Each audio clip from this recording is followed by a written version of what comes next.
per i ricoveri nelle terapie intensive, ma si rialza il numero dei decessi. A preoccupare, dice Zaia, sono le varianti, vaccini, verifiche sulle 27 milioni di dosi offerte.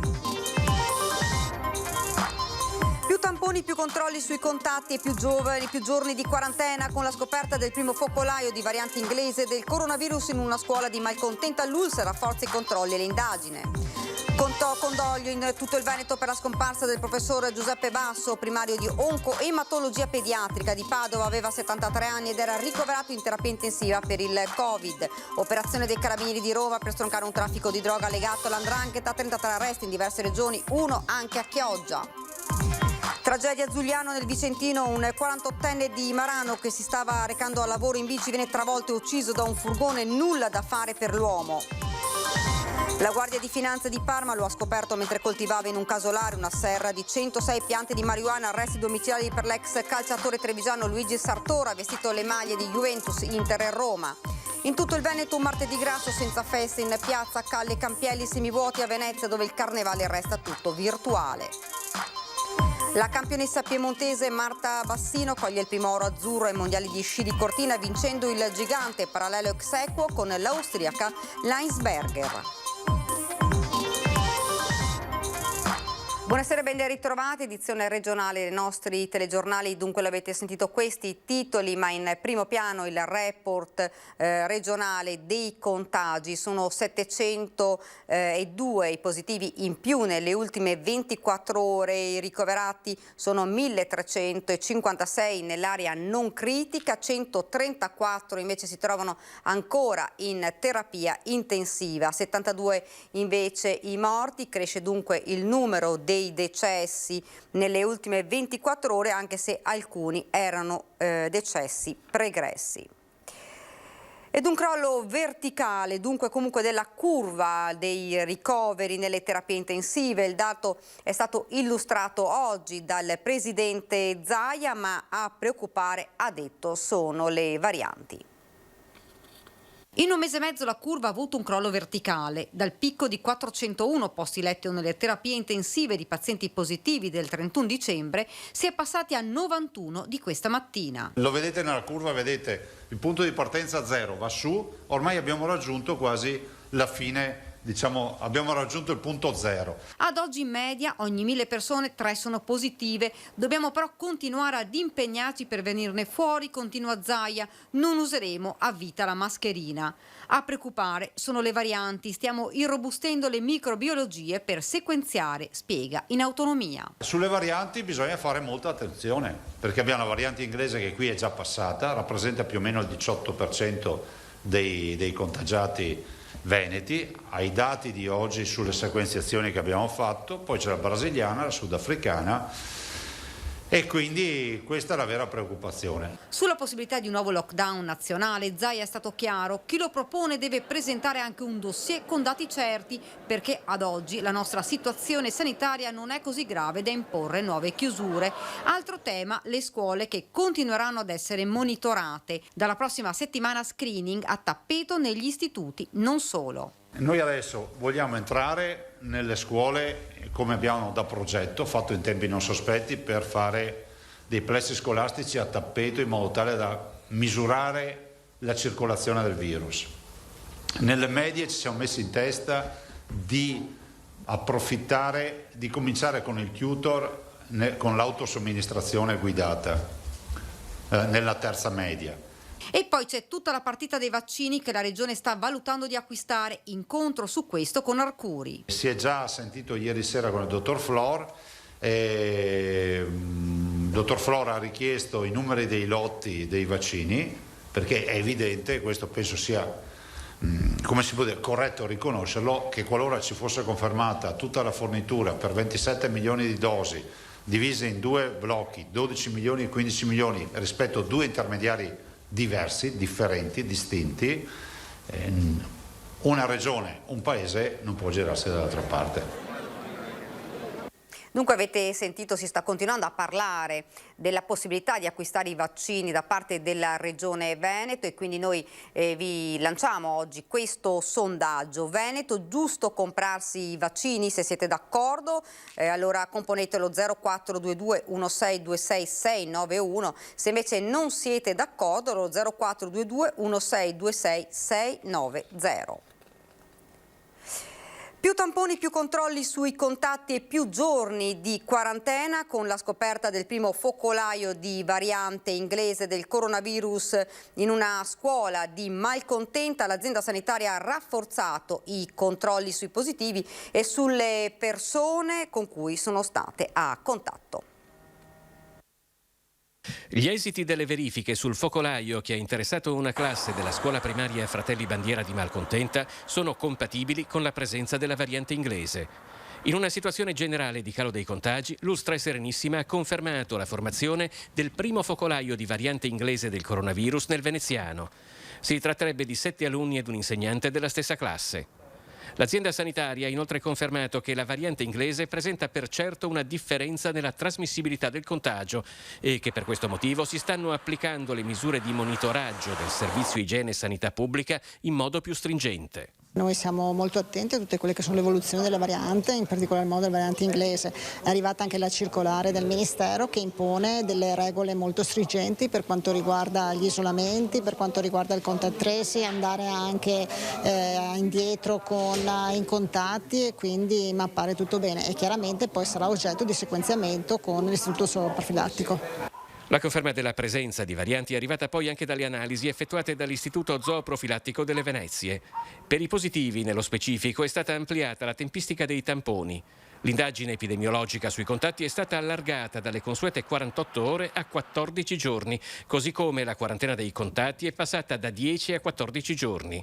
I lavoratori della scuola rientrano peraltro tra le priorità della campagna vaccinale anti-Covid. Gli insegnanti saranno vaccinati già dalla settimana prossima, alcune USL, Venezia ma anche altre, insomma hanno già iniziato la trafila con anche le prenotazioni. Inizieremo con gli insegnanti e il personale comunque ausiliare dei servizi prima infanzia, quindi asili nido e scuole materne, perché sappiamo insomma che il contatto con i bambini è un contatto ravvicinato, non usano le mascherine, quindi riteniamo importante e giusto mettere in protezione loro subito. Purtroppo non ce l'ha fatta e tra le vittime del Covid si deve contare anche il professor Giuseppe Basso. Padova e tutto il Veneto piangono il pediatra che durante la sua carriera ha salvato centinaia di bambini malati di tumore. Il Covid si è portato via il professor Giuseppe Basso, l'ex direttore dell'oncoematologia pediatrica di Padova. Ha lottato per settimane nel reparto di terapia intensiva, ma alla fine il virus ha avuto la meglio. 73 anni, pediatra stimato dai colleghi e amato dalle tante famiglie e dai bambini a cui nel corso degli anni ha salvato la vita. Ha dato un grande contributo nella lotta ai tumori in età infantile. La notizia della scomparsa del professor Basso ha sconvolto tutti. Se ne va un grande scienziato. L'oncoematologia pediatrica è lui, c'è poco da dire. E fra l'altro un uomo che era ancora, con piena energia, seguiva, se lo si incrociava col camice. Era uno dei medici più amati del Veneto, ha ricordato il sindaco di Padova Sergio Giordani, un uomo che aveva la pediatria nel suo DNA, così lo ricordano i suoi colleghi dell'azienda ospedaliera di Padova. Per noi aver perso un collega, ma un amico solidale, umanamente e professionalmente, proprio per affermare quella che noi chiamiamo la specificità pediatrica. E lui l'ha veramente difesa a suo modo, valorizzando la passione, la ricerca, la passione per la ricerca, la passione per formare i giovani. È una grandissima perdita, la perdita di davvero un grande uomo, un grande pediatra, un grande ricercatore che sicuramente aveva delle caratteristiche di persona che tutti noi ricorderemo per sempre, un uomo appassionato, tenace, sincero, combattivo, intelligente, esuberante, veramente lo ricordiamo esuberante. Devo dire un maestro che ha fatto la storia della pediatria e dell'oncologia pediatrica a Padova, ma anche a livello nazionale e internazionale.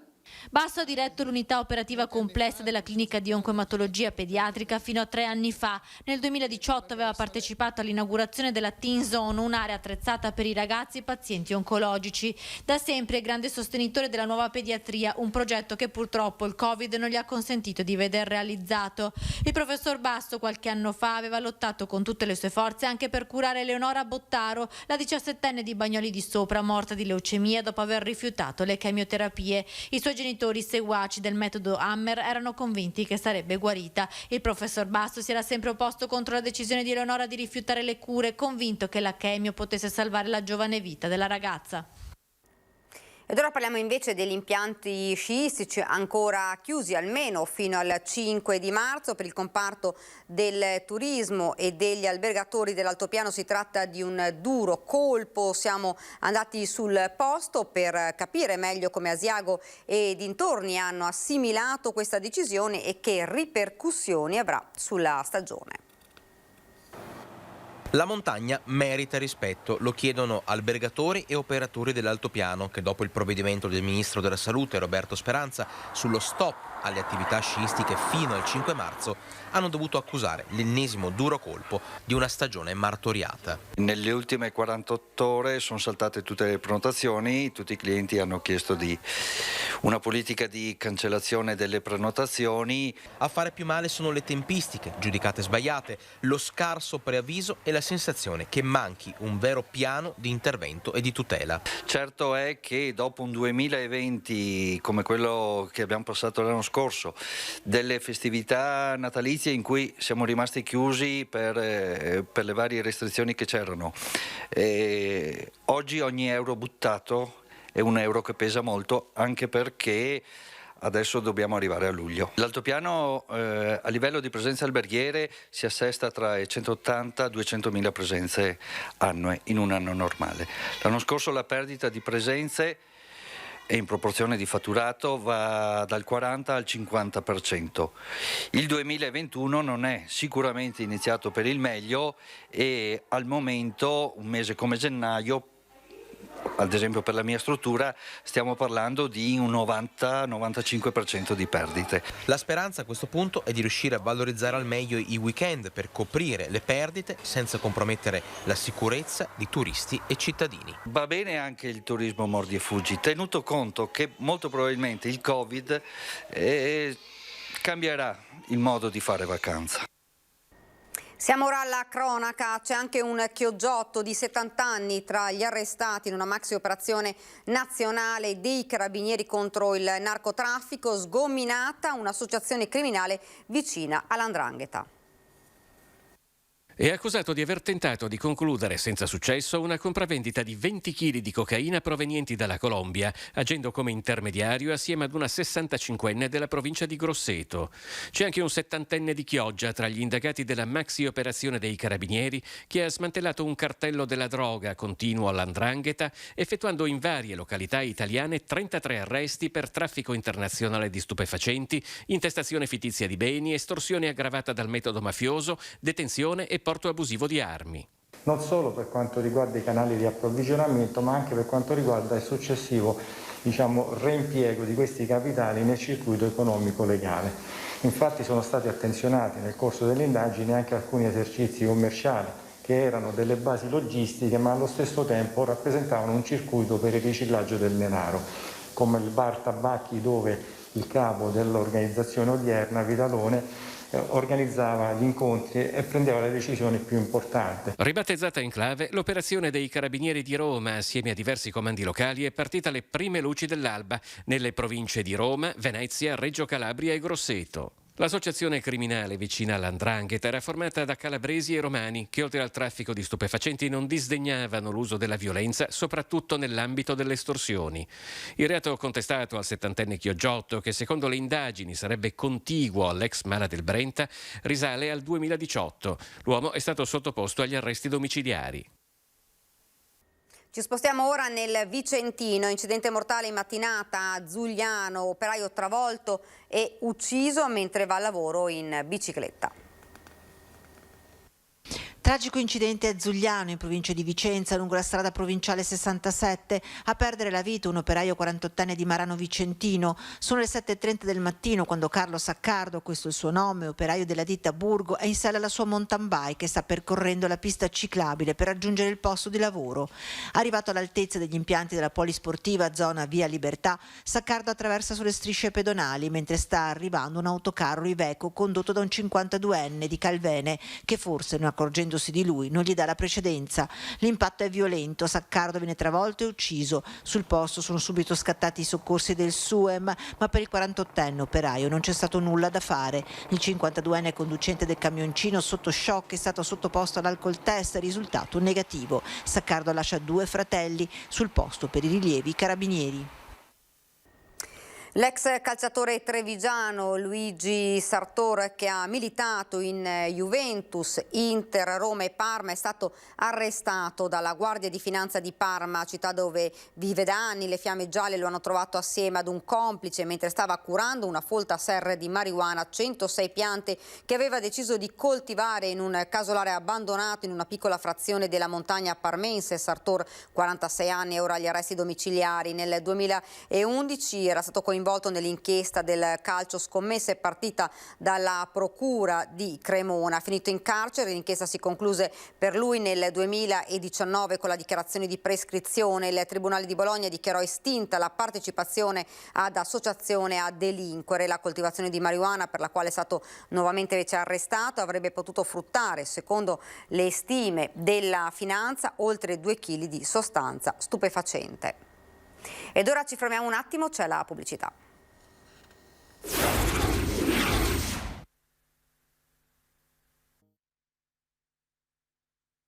Nuovamente in studio. Domenica Vos ricorda l'anniversario dello scoppio dell'emergenza sanitaria, il giorno in cui morì Adriano Trevisan, la prima vittima europea di Covid, il giorno in cui il paese divenne la prima zona rossa d'Italia.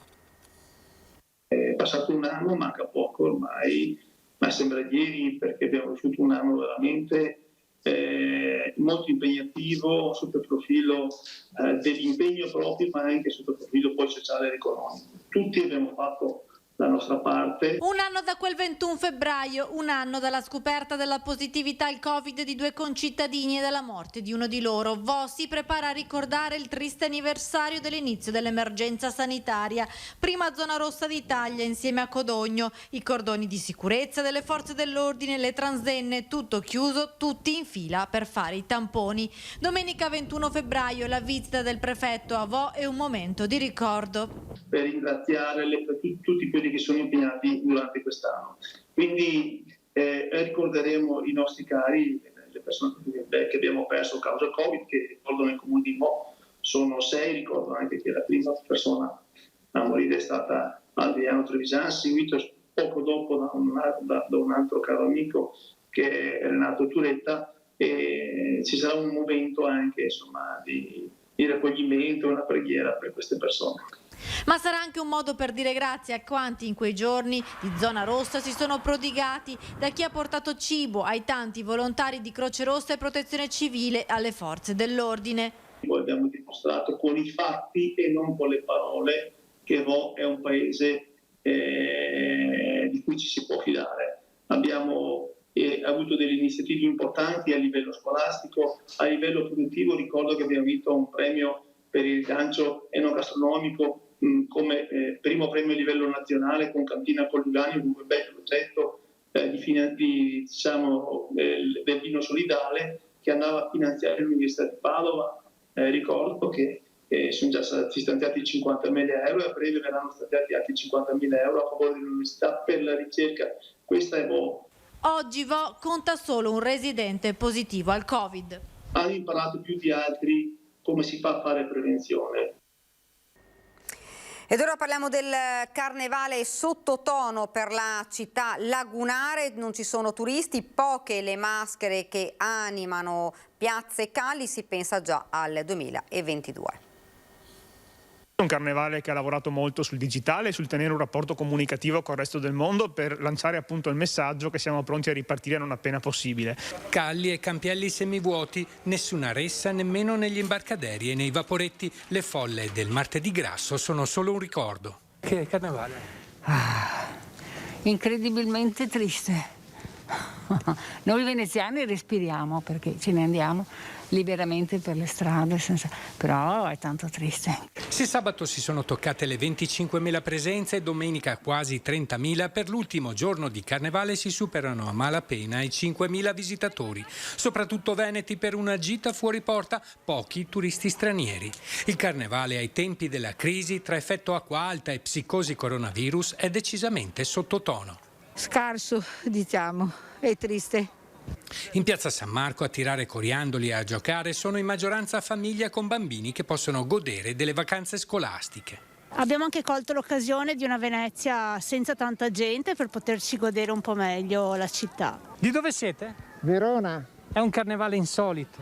Lo so, però per i bambini è importante far vivere la vita come sempre, senza fargli mancare nulla, perché se gli manca anche la gioia di vivere e poi ci sono problemi per la loro crescita. Qualche bambino per fortuna almeno tiene un po' su la situazione, però non c'è assolutamente niente di niente. Per carità un po' di gente che però non è i carnevali che facevamo gli anni passati, insomma. Carnevale così non l'avevamo mai visto. Io provengo dalla Sicilia, oggi sono venuto per vedere un po' di gente, ma Venezia è triste oggi, molto triste, speriamo bene per tutti. Inevitabilmente si pensa al Carnevale 2022 e agli altri eventi di prossima apertura. Da questo punto di vista il lavoro che stiamo facendo è quello di tenere aperto un legame comunicativo con il mercato turistico, raccontando anche che quest'anno si celebrano i 1600 anni di Venezia e quindi sarà un anno di grandi eventi, a iniziare dal Salone Nautico di maggio, dove Venezia metterà in mostra l'arte navale. L'edizione 2021 del Carnevale di Venezia ha registrato un vero e proprio boom di contatti sui social, ma mai come quest'anno la manifestazione è un ponte verso la manifestazione del prossimo anno.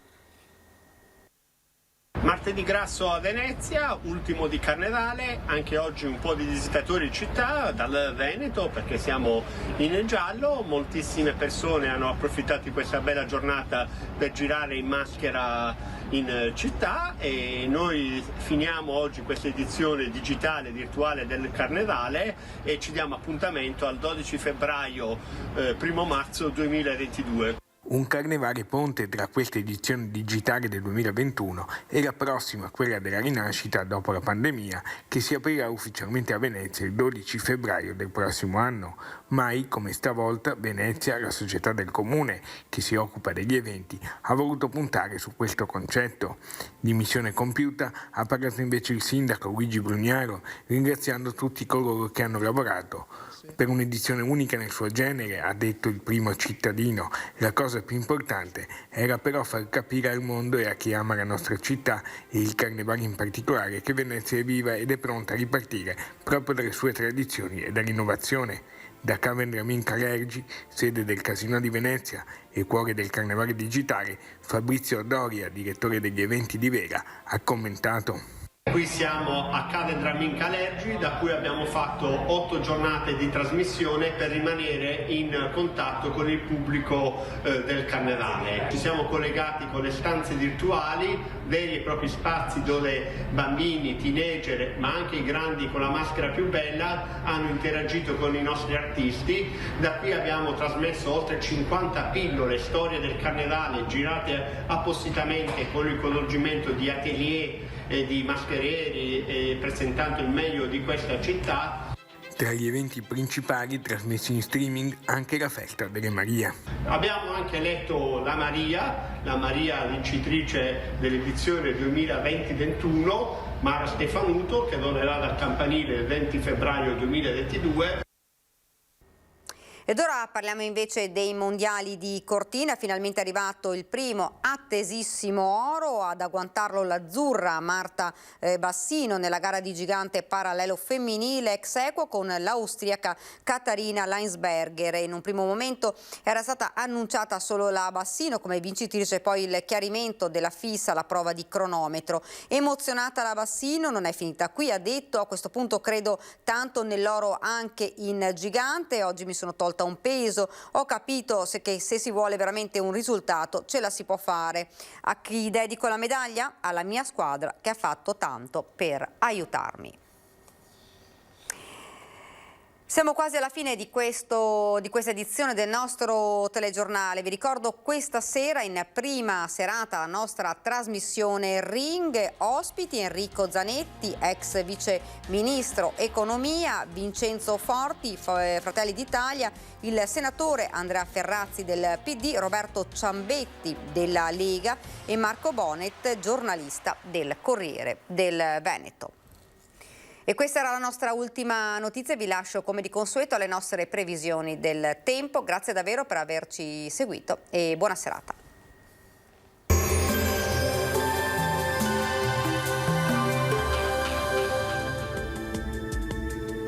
Benvenuti al meteo. Alta pressione disturbata da umide correnti occidentali. Tuttavia avremo ben poche conseguenze sul nostro territorio. Vediamo insieme il dettaglio di mercoledì 17 febbraio. Sul Veneto sarà asciutto e stabile, il cielo si presenterà molto nuvoloso come vediamo. Avremo però un'attenuazione di questa nuvolosità nel corso della giornata fino ad un cielo quasi sereno nel pomeriggio. Temperature in ulteriore lieve aumento, più sensibile sulla pianura e sulle prealpi. Minime tra -4 e 2 gradi, massime invece tra i 6 e gli 11 all'incirca. Ci spostiamo ora sul Friuli Venezia Giulia, dove lo scenario sarà lo stesso. Prevale anche qui una certa nuvolosità. Sui rilievi invece non si escludono delle parentesi maggiormente soleggiate. Temperature minime tra lo 0 e i 4 gradi, massime invece sugli 8-10 all'incirca. Uno sguardo infine alla situazione del Trentino Alto Adige. Qui precipitazioni assenti e il sole sarà anche prevalente ovunque, con un cielo che si presenterà al massimo velato. Temperature minime intorno allo 0, massime infine sui 13 gradi. Dal meteo per ora è tutto, vi auguro come sempre un buon proseguimento in compagnia di Antenna 3.